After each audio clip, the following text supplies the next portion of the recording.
കറികളൊന്നും ഇല്ലെങ്കിലും കഴിക്കാൻ പറ്റിയ വളരെ ടേസ്റ്റി ആയിട്ടുള്ള നല്ലൊരു ദോശ തയ്യാറാക്കുന്നത് എങ്ങനെയാണെന്ന് നോക്കാം.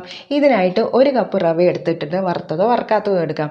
പാകത്തിന് ഉപ്പിട്ട് കൊടുക്കാം. 1/4 കപ്പ് പുളി കുറഞ്ഞ തൈര് ഒഴിച്ച് കൊടുക്കുന്നുണ്ട്. 1/2 കപ്പ് വെള്ളവും കൂടെ ഒഴിച്ച് ഒരു 10 മിനിറ്റ് നേരം ഇതൊന്ന് റെസ്റ്റ് ചെയ്യാനായിട്ട് വെക്കാം. ഇനി ഒരു പാൻ ചൂടാക്കി കുറച്ച് എണ്ണ ഒഴിച്ച് കൊടുത്ത് കടുകൊന്ന് പൊട്ടി വരുമ്പോൾ പച്ചമുളകും സവാളയും പൊടിയായിട്ട് അരിഞ്ഞതും ഒരു ചെറിയ കഷ്ണം ക്യാരറ്റ് ഗ്രേറ്റ് ചെയ്തും കറിവേപ്പിലയും മല്ലിയിലയും പൊടിയായിട്ട് അരിഞ്ഞതും അതുപോലെ കുറച്ച് ചില്ലി ഫ്ലേക്സും കൂടെ ഇട്ട് കൊടുത്ത് ഇതൊന്ന് വഴറ്റിയെടുക്കാം.